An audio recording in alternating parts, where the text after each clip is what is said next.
I've never been one to chase thrills. I prefer the quiet, the kind of solitude where a book, a cup of tea, and a warm fire can fill an entire weekend. But last December, I found myself agreeing to a trip I would come to regret. My co-workers, who thrived on adventure, insisted we rent a remote cabin deep in hollow pines. They promised rustic charm, isolation, and a true escape from the city. I agreed, despite the nagging voice in my head warning me that some places are deserted for a reason. The drive up was long and eerie. Snow blanketed the winding roads, reflecting the headlights in a harsh, sterile glow. The forest grew denser as we climbed, trees leaning over the narrow path like guardians or watchers. The car's tires crunched over the frozen ground, each sound amplified in the stillness.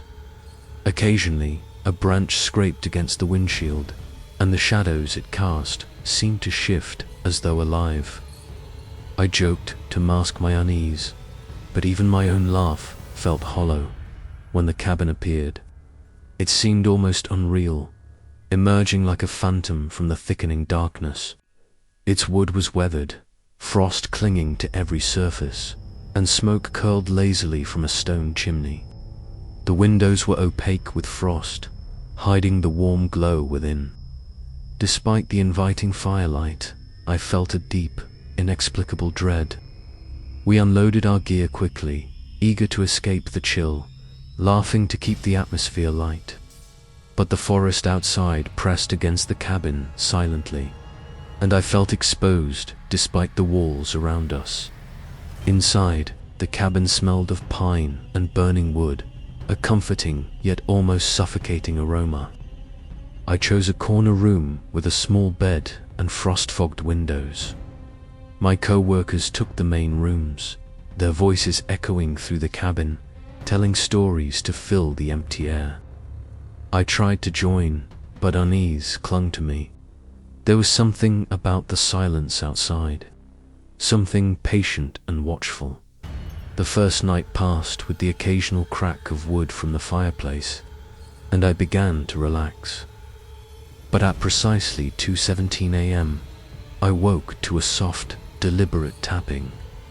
It came from the window beside my bed fingernails, maybe, or the branch of a tree. I sat up, listening. The tapping continued in a pattern, deliberate, almost knowing. Snow fell outside, but it made no sound against the glass. Nothing moved beyond the frost. I tried to convince myself it was imagination. Then came the footsteps, heavy, deliberate, pacing outside my door. Each creak in the floorboards made my stomach knot. I froze, listening, my pulse hammering. The footsteps stopped.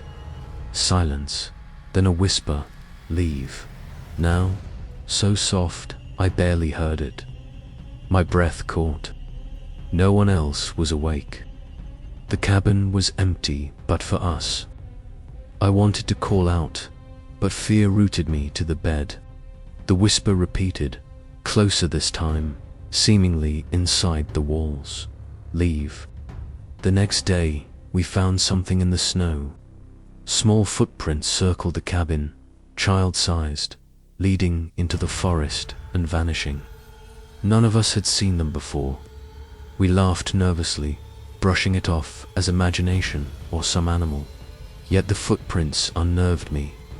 There was a meticulousness to them, a pattern that felt deliberate. That night, the tapping returned, now on the ceiling above my bed. The bed itself shook slightly, as if someone knelt upon it, breathing heavily. I stayed still, watching, listening, convinced that movement in the dark would summon it closer. By the third night, none of us slept. Shadows moved in corners, elongated by the flickering firelight, and every creak of the old cabin made me jump. Figures appeared at the edge of my vision, crouched in the trees outside, never fully visible, but always there. I began keeping a log of each event there, tapping the footsteps, whispers, fleeting shadows. It became an obsession, a way to maintain some semblance of control. One night, I awoke to my door slowly creaking open. I held my breath, listening to the subtle movements beyond. Nothing entered, yet the air felt thicker, colder. Then I heard breathing. Slow, intentional. It came from the hall. I whispered my friends' names. Silence. I wanted to run, to flee, but some part of me, morbidly fascinated, stayed frozen, waiting. The whispering escalated. It no longer spoke a single word. Entire sentences began to form, jagged and disjointed, almost intelligible. Why are you here? You shouldn't be here. Leave. Don't look. My fingers trembled as I wrote it down, notes becoming increasingly frantic. Page after page, filled with my attempts to make sense of it. By the fourth night, the cabin had fully transformed. The air was thick, almost suffocating, and shadows danced where there was no light. I heard them outside, near the windows, scraping, moving, whispering. One shadow pressed its face against the glass. Not a human face, too long, too pale, and devoid of features. My breath fogged the window, and when I blinked, it was gone. I begged my co-workers to leave. They laughed, trying to calm me, saying I'd been reading too many horror stories. But the evidence was undeniable. Footsteps in snow, whispers in the walls, shadows that lingered longer than physics allowed. They started noticing too. The laughter faded, replaced by tense silence, heavy with dread. One night, I awoke to see a tall, faceless figure standing in the corner of my room. It did not move, only watched. My heart pounded in my chest as I froze, convinced that screaming would summon it closer. It stretched unnaturally, bending as though mocking the room's geometry. I blinked. It remained. Minutes passed, perhaps hours. I could not tell. The fire in the hearth had dimmed to embers. The following morning, we packed silently. Snow fell softly, deceptively calm, as if nothing had happened. Driving away, I dared a glance in the rearview mirror. At the edge of the clearing stood the tall shadow, motionless, waiting. Its presence burned into my memory, an imprint that refused to fade. Weeks later, I dream of hollow pines. The tapping returns in my sleep, soft against the windows of my apartment. Shadows stretch unnaturally in corners. I feel watched. Even daylight cannot wash it away. The cabin, the forest, the whispering hollow pines lives inside my mind. And I know, without doubt, that it waits there still, patient and unrelenting. Some nights, when the wind is right, I swear I hear the soft creak of footsteps, deliberate and slow, just beyond my door.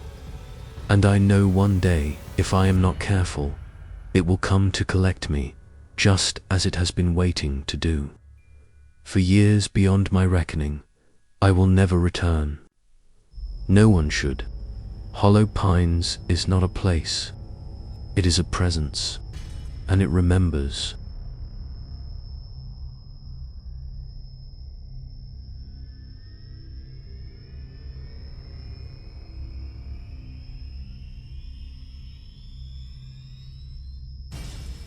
I had been planning the Blackwater Lake trip for months. It was meant to be a quiet winter escape, just me and 2 friends, far from the city, from noise, from responsibility. We imagined a frozen lake, pristine snow, and nothing but the sound of our own laughter bouncing across the ice. Blackwater Lake had a reputation for beauty and solitude, and we wanted it all. We packed lightly, but efficiently tents, sleeping bags, firewood, enough food for the weekend, and my trusty backpack. The drive up was uneventful but atmospheric. Snow blanketed the winding roads, and pines leaned over the asphalt, dark silhouettes against the pale winter sky. The further we went, the quieter it became. Not a bird, not a squirrel, not even the wind seemed to disturb the heavy silence of the forest. We joked to keep spirits high, but the jokes sounded hollow to me, and I noticed my friends exchanging nervous glances when they thought I wasn't looking. By mid-afternoon, we arrived at the lake. The ice stretched like a frozen mirror, reflecting the muted light of the sun, which was already dipping low behind the forest. We found a clearing at the far shore, isolated from the small parking area where a few cars were abandoned. Our tents were small, snug, and temporary against the harsh cold. We worked quickly, setting them up, gathering firewood, building a small fire pit. The first evening was pleasant, almost idyllic. Snowflakes drifted lazily down, landing softly on our jackets. The fire crackled, and we laughed, telling stories to fill the emptiness around us. Night fell quickly, faster than I expected. Stars glimmered faintly, though the clouds threatened a heavier snowfall. Around midnight, I woke up. Something was off. The lake, so quiet before, seemed to hum a low, almost imperceptible sound under the snow. Then I heard it, scraping, deliberate, slow. At first, I assumed ice shifting, or perhaps the wind dragging branches across the frozen lake. But the sound persisted, growing nearer, circling our camp. My pulse quickened. I nudged my friend awake. "Do you hear that?" I whispered. He stirred, murmured something unintelligible, and muttered it was just the wind. I knew better. The scraping continued, soft but distinct, like claws against the ice. I grabbed my flashlight, stepping carefully into the snow. My light caught movement at the edge of the forester shadow, too tall, too narrow, moving with unnatural patience. I froze, holding my breath. Then a voice called, soft, weak, human help. Please, my blood ran cold. We were alone, or so I thought. The voice came again, more desperate. I grabbed my coat, signaling to my friends. Together, we followed it across the ice, every step crunching loudly beneath us. Snow reflected the pale light, turning the frozen lake into a cold, silver void. The voice led us to the tree line. A man emerged, pale, shivering, clothes torn and soaked from the snow. He claimed he had been hiking alone and lost his way days ago. He was frantic, rambling about the forest, never letting him leave, eyes darting nervously to the trees. We brought him back to our camp, wrapped him in blankets, and gave him warm tea. He trembled violently, muttering under his breath. We tried to coax information from him, but he spoke in fragmented sentences, his voice trembling. At first it seemed harmless, hypothermia, maybe shock. But soon, paranoia began to creep in. He refused to sleep, pacing around the camp, scanning the tree line. He started muttering about them, watching and following me home. I felt my own unease grow, a cold knot forming in my chest. I tried to rationalize it. Maybe he was just traumatized, scared from being lost in the cold. By midnight, the horror escalated. Tents zipped and unzipped softly, no one near them. Breathing echoed where no one was present. Shadows danced beyond the firelight, elongated and unnatural. I began to feel eyes on me constantly. I kept turning, flashlight slicing through the darkness, catching glimpses of figures at the edge of vision, only to see nothing when I blinked. Then came the crack, a loud, sharp snap from the ice beneath our camp. My heart jumped. I shone my flashlight across the frozen surface. Figures were emerging from the tree line. Slender, impossibly tall, pale, their faces reflecting the flashlight like mirrors. They did not run, they did not move quickly. They approached with patient deliberation, step by step. The lost man screamed, bolting toward them, yelling incoherent pleas. They did not chase. They only watched, and then he vanished, swallowed by shadows, leaving nothing but a cold void where he had stood. Panic gripped us. I shouted for my friends to run.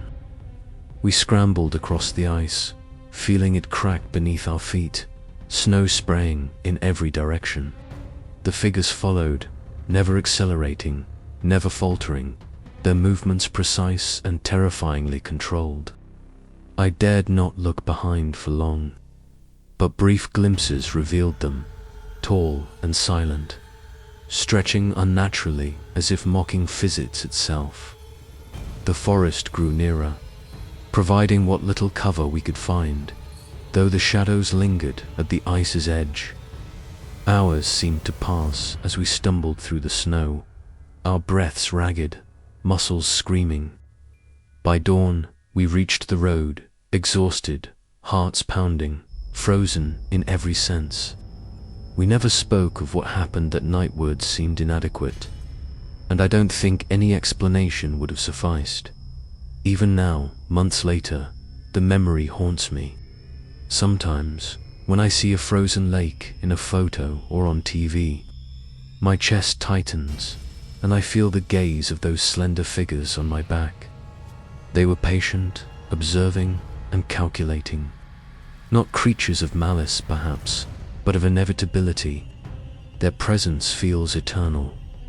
The lost man, whoever he was, did not survive that night. His screams echo in my memory. I replay it endlessly, the crack of the ice, the pale figures, his sudden disappearance. I can feel the cold of the lake as if it was still pressing into my skin. The whispers, too, linger. Sometimes in the city, when the wind shifts just right, I swear I hear faint, desperate calls echoing across frozen water. I know better now. Blackwater Lake is not just a destination. It is a place of watching, a place that will not release those who trespass, who wander without heed. And I know, deep down, that the shadows did not just stay at the lake.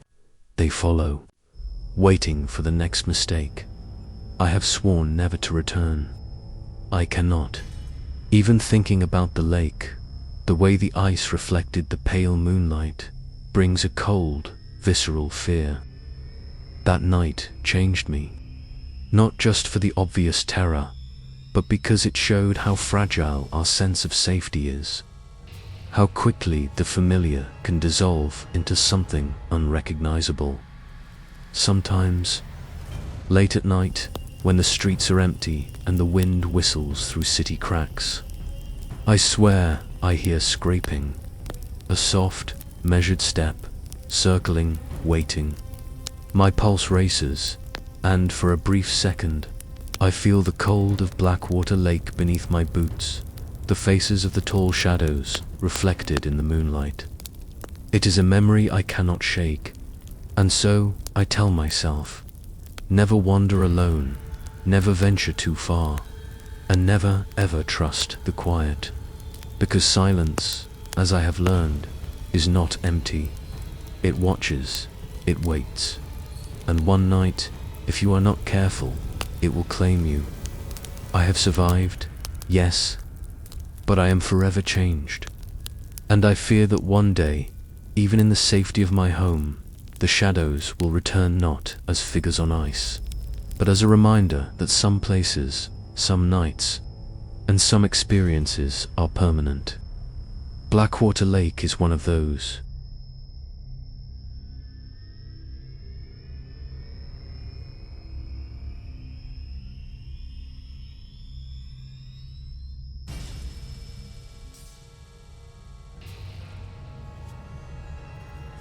I used to think of myself as practical, grounded, somewhat immune to irrational fears.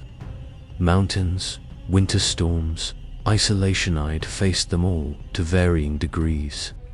But nothing prepared me for Raven's Peak. The trip began simply: a weekend skiing with friends, a small lodge near the summit, fresh snow, and nights spent by the fireplace. We wanted adventure, yes, but safe adventure. We wanted crisp air and scenic slopes, not nightmares.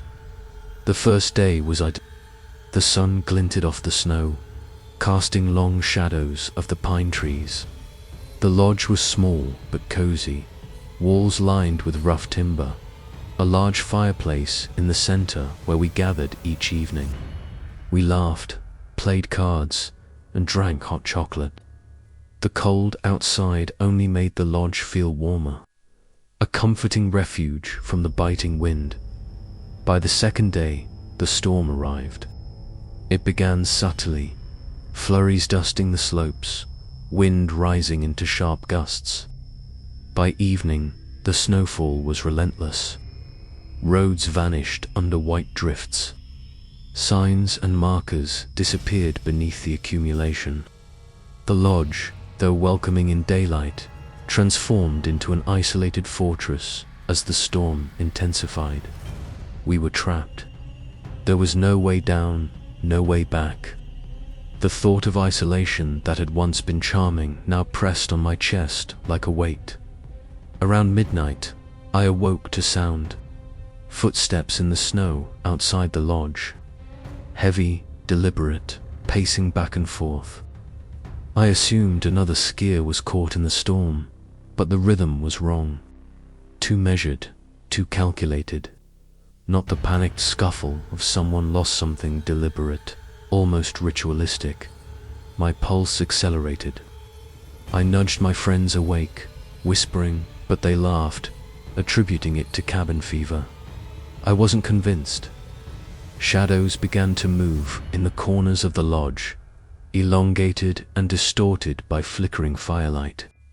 The storm outside howled like a living thing, carrying whispers just at the edge of hearing. Why are you here? You shouldn't be here. My friends dismissed it as wind or our imaginations. I could not. The unease settled like ice in my chest, spreading to my fingertips. Every shadow, every creak, every gust of wind became amplified.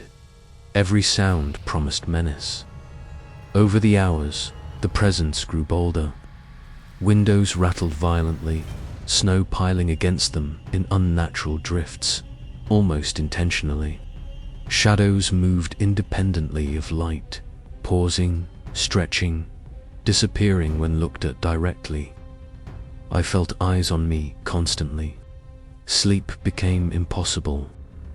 My mind oscillated between fear and rationalization.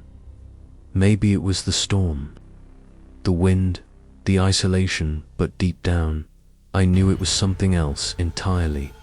By the third night, the lodge had become a place of constant terror. Figures appeared in reflective surfaces, faceless, impossibly tall. They did not move quickly, but shifted with precision, stalking silently, always just at the edge of perception. One figure appeared in the main window. My friends saw it too. It stood perfectly still, and for a moment, I feared it might step through the glass. Then it vanished, leaving only the echo of its presence. We attempted to barricade the doors and windows, but it was futile. The storm raged on, battering the lodge with wind and snow, and the faceless figures remained patient, ever present, circling us in the shadows. Every crack of timber, every shifting snowdrift, every subtle flicker in the firelight set our nerves taut. Sleep was a distant memory. Fear had saturated the walls. At one point, I ventured to the door, peering cautiously into the storm. Snow drifted like white smoke, swirling in unnatural patterns. Shadows seemed to move within it, forming humanoid shapes that paused and vanished as soon as I blinked. My breath came in misty clouds. I felt the cold bite not just my skin, but my chest, deep into my bones. Every instinct screamed to retreat, to flee, but flee into what? The storm was endless, merciless, blinding. The lost nights stretched on. Days were indistinguishable from nights, measured only by the fire's waning light. Our supplies were dwindling, though the terror made us forget hunger. Shadows lingered even in daylight, subtle and almost imperceptible, moving against walls, stretching over furniture, disappearing when acknowledged directly. We became silent, communicating only through gestures. Paranoia gnawed at us, each glance suspect, each sound interpreted as threat. I remember vividly the moment it became undeniable. Around 3 a.m., I glanced at the window. A faceless figure stood outside, taller than any human should be. It did not move, yet it radiated awareness, intent, presence. I called out, but no sound left my throat. My friends froze, staring. The storm's howl drowned any attempt at voice. We watched, terrified, as the figure stretched in impossible ways, its limbs bending unnaturally, before it vanished into the whiteness. That morning brought temporary relief. The storm subsided slightly, revealing the blinding white landscape. Roads were still impassable, but the lodge seemed mundane again. Yet none of us spoke. Fear had replaced all levity. We avoided glances out the window. We dared not mention what we had seen, fearing acknowledgement might invite it back. Rescue came the next day. Snowplows carved a path down the mountain, and eventually we reached the warmth of civilization. Yet the experience had changed us irrevocably. The terror, the presence, the faceless watchers, they remained with me. The memory of eyes that do not exist, the sense of being observed without relent, is not something that fades. Even now, months later, I feel it. On quiet nights, when the wind whistles through city streets, I sense their gaze. Shadows at the edge of vision, movements just beyond comprehension. I see patterns in snow, in reflections, in the corners of dimly lit rooms. My pulse quickens as though the faceless figures are close, patient, waiting for the next storm, the next isolated traveler, the next moment of vulnerability. I have returned to normal routines, but normalcy feels fragile. I notice shadows lingering longer than they should. I hear faint, soft sounds in otherwise silent rooms. The creak of a floorboard, the whisper of wind, the brushing of fabric where no one is present. I wake sometimes to the sensation of being observed, though I am alone. And I remember Raven's Peak, the storm, the endless white, the faceless figures watching from the snow. I have learned caution, restraint, and respect for isolation. I avoid winter mountains now, especially when storms gather, when roads vanish, when nature's quiet feels oppressive. There are places humans were never meant to traverse, unprepared, and Raven's Peak is one of them.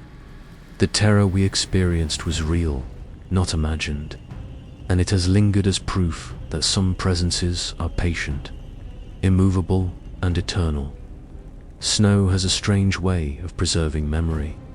Each flake that drifts silently past a window seems to echo the storm. I feel it in my chest, the coldness, the watching, the inevitability. Raven's Peak taught me that terror is not always immediate or violent. Sometimes it is patience, silence, observation, and when it chooses to strike, it does so with precision, unavoidable and absolute. I speak of this now as a warning, though I doubt words suffice. If you find yourself in isolation during a winter storm, If snow drifts endlessly and the wind carries unnatural sounds, beware. Do not linger. Do not venture further. And above all, do not believe you are alone. Raven's Peak remains, even now, patient and faceless, waiting for the next opportunity to remind humans of their fragility. I survived, but I am haunted. And I know, as surely as I draw breath, that some part of me never left that storm, never left that lodge, and that some faceless watcher is still there, counting the seconds until it finds the next intruder. The lesson is permanent. Some places, once entered, leave an indelible mark. Raven's Peak is one of those places. Its terror is patient, slow, and eternal. It is a place where the storm is alive, the snow is a shroud, and the faceless wait endlessly